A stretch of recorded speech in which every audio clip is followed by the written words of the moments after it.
everyone, welcome to Sweet Tomato Vine Homestead. I'm Linda, and today I am harvesting my moringa. I just want to make sure I did not leave my moringa out here on the tree and let the frost get it. I don't know when we're going to have frost, but I'm going to make sure that I go ahead and get mine because I want it to be dry when I harvest it. I didn't want to come out here and get it after rain, and we're expecting rain tomorrow.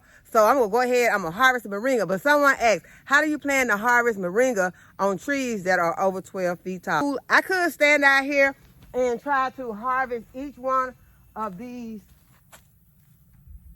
limbs like this. I could do this and it'd probably take me a couple of hours to do it, but I'm not gonna do it like that. I have a box out here and I'm gonna use this box and I'm going to harvest this moringa and put it in this box, and I'm gonna use this tool.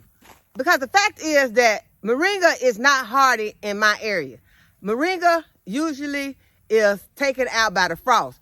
So I'm going to, I'm not worried about the fact that I'm going to destroy this tree. I could possibly destroy this tree when I cut these, when I cut it back so harshly. Because last season, after the frost came, although my moringa did not get to this size, y'all, it did not get this big. The tree trunk did not get this big. If you've ever grown moringa, you know how amazing moringa grows. Look at the size of this trunk on this moringa tree. I started this from seed in the spring, planted it out when it was about this big, and this is how it has grown in a few months. Moringa is an amazing tree. So if you have never grown it, I urge you to grow you some moringa because it has many medicinal properties and it is really awesome. So if you have not grown it, I urge you to go ahead and grow you some. But this tree last season was smaller. After the frost hit this tree, I came out and the tree was just mushy. It was not strong at all. It does not do well after a frost. I'm sure it could take a light frost, but after we got our cold temperatures, this moringa tree was just, it was just mushy.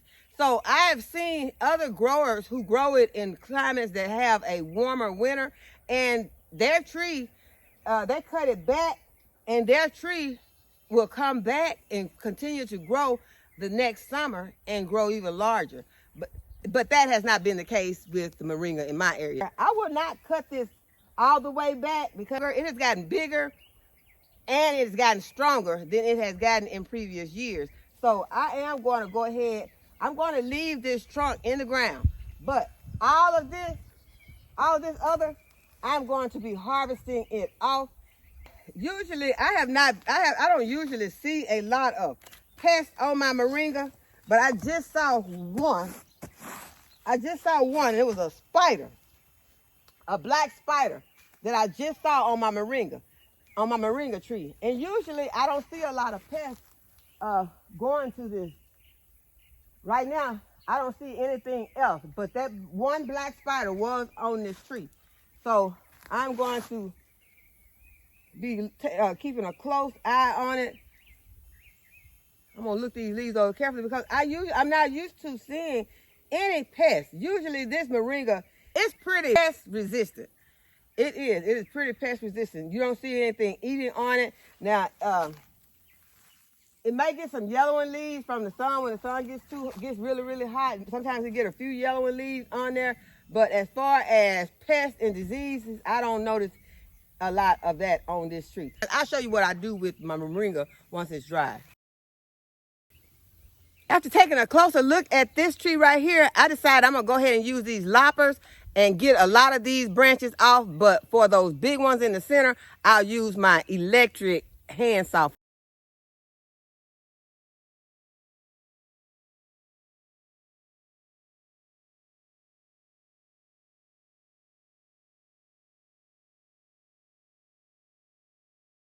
As you cut some of your bigger branches, remember that all parts of the moringa are medicinal. So you want to go ahead, you want to save these. You may want to put them in another area. It's going to take these a whole lot longer to dry out than your leaves and these small branches like this. Okay, so this portion of the tree is out of my reach. So I want to go ahead and use this to cut it.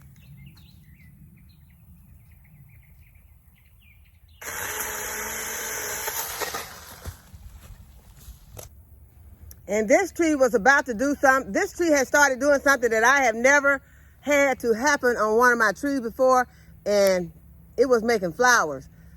There's only one more left on this tree.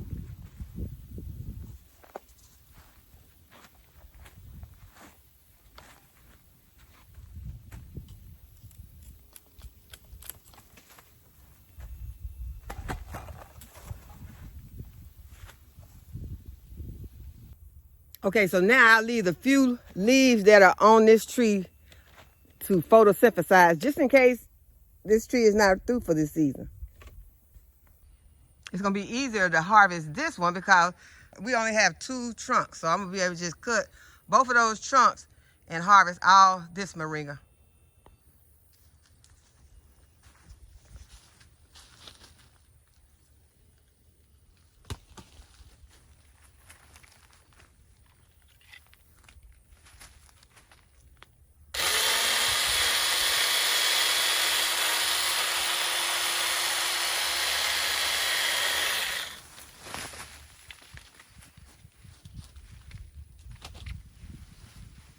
Okay, so now I'm bringing it down to my size.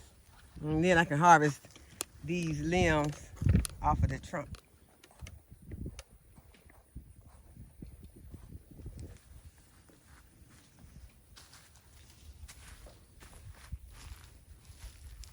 And the way I do it is just to go back and take them off like this. Try to keep them all together, kind of making like a fan out of them. Checking for any pests. So far, haven't seen any pests on this one.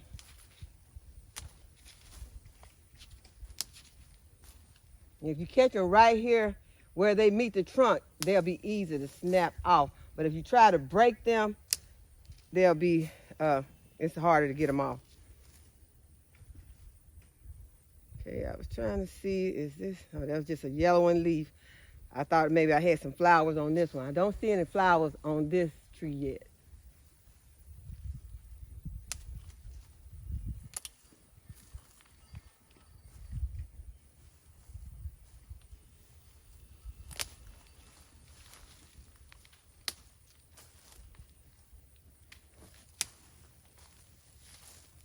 And someone put in the comments what they call moringa in Africa.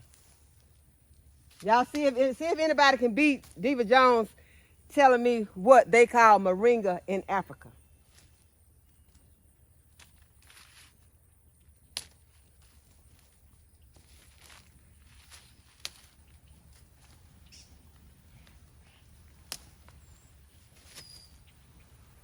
I read somewhere that they were asking people if they would use their land to grow moringa and that they would pay you to grow moringa on your property because moringa is that valuable.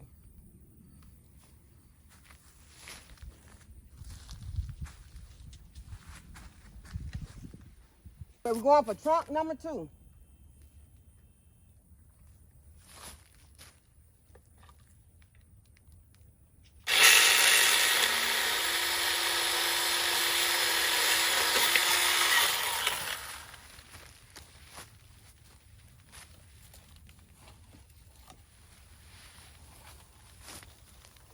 We'll also stand it up right here, that way I can see if there are any pests on here before I put them into my box. And this moringa at the top of the tree has those large leaves on it. This is gonna make some good moringa powder.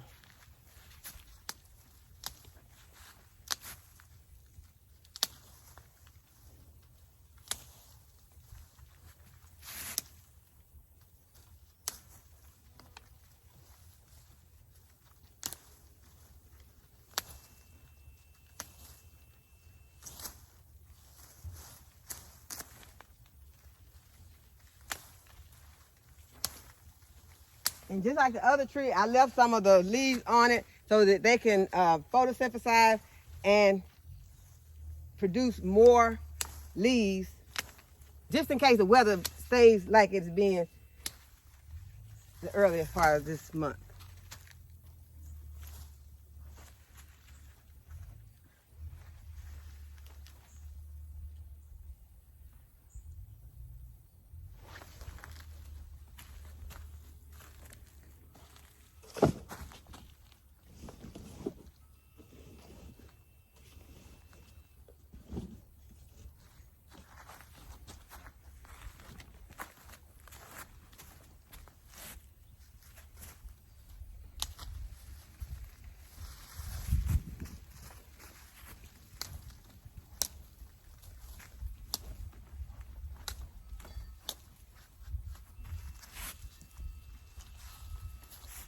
Y'all, if nothing else, you can make some nice walking sticks out of these nice moringa poles.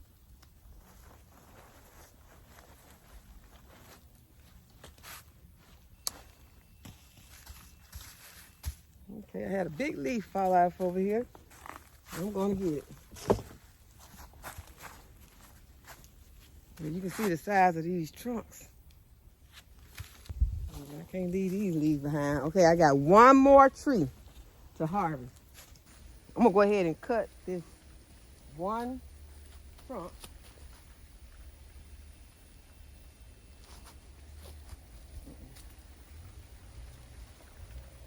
Trying to be cautious, trying to look and make sure that there's not a nest over here. Y'all, hey, that's all part of it. You have to make sure of where a nest are. I know that there is a nest back here on this fence, but I'm not very close to that fence right now. I'm gonna just go ahead. I'm gonna cut this right here. I'm gonna let it fall wherever it want to fall right now, as long as it don't hit me in the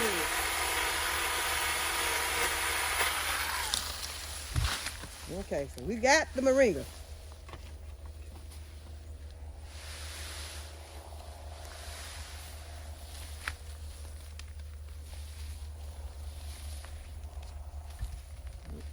Yeah, this is a lot of moringa.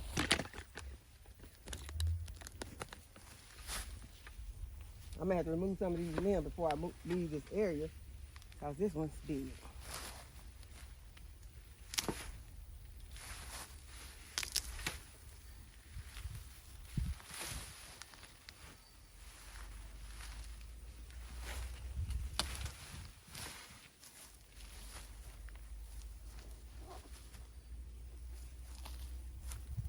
Don't want my moringa laying on the ground.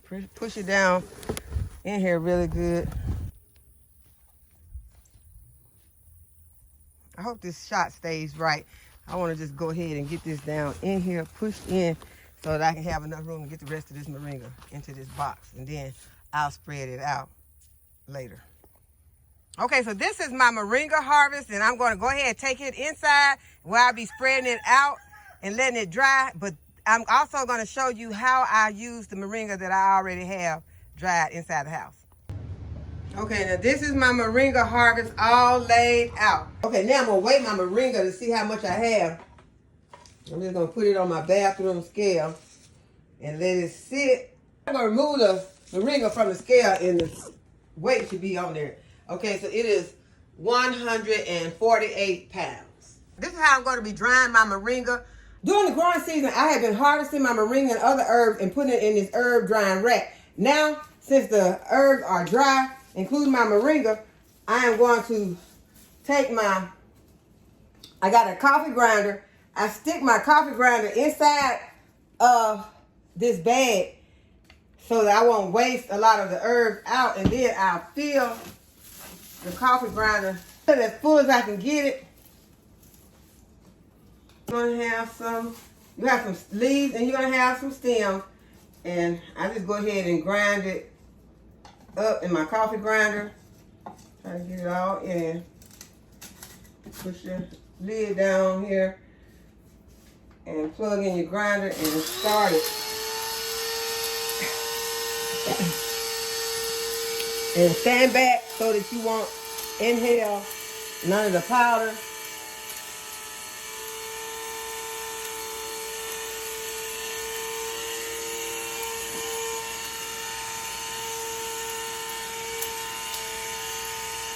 Make sure you're using a clean surface so you can keep all of your moringa that wastes out.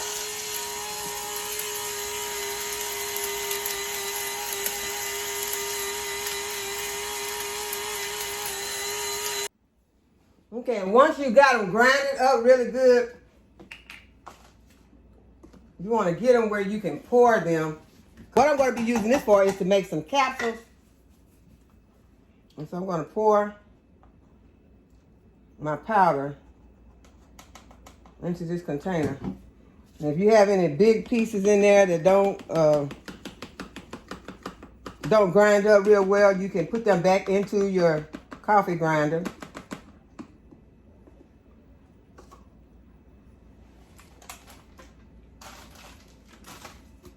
And I'm just putting mine into this little bottle right here, and I have a nozzle on this bottle.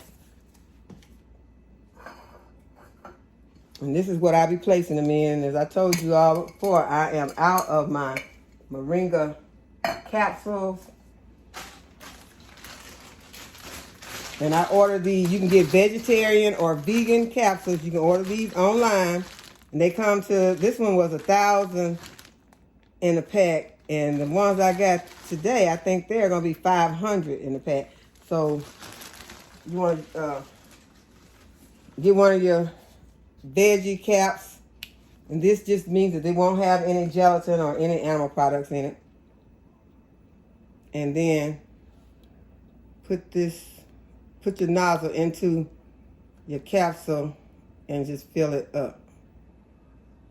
And if your hole is not big enough in your nozzle on your bottle, you can always make your nozzle a little bigger so that it can let your moringa powder out.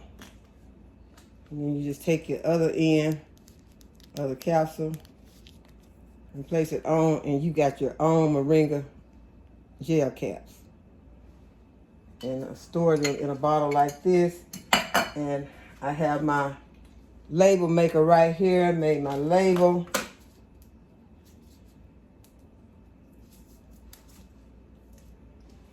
I put it on my jar.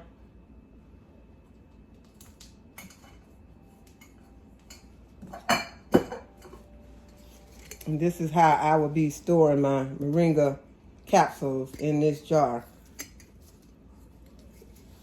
So I'm going to get busy making some more moringa capsules. And I hope that you all are making some moringa capsules of your own. And I also hope that you enjoyed this video and that you'll give this video a thumbs up and subscribe to my channel and hit the notification bell to be notified when I upload a new video. And as always, thanks for watching. I'll see you in the next video. Bye-bye.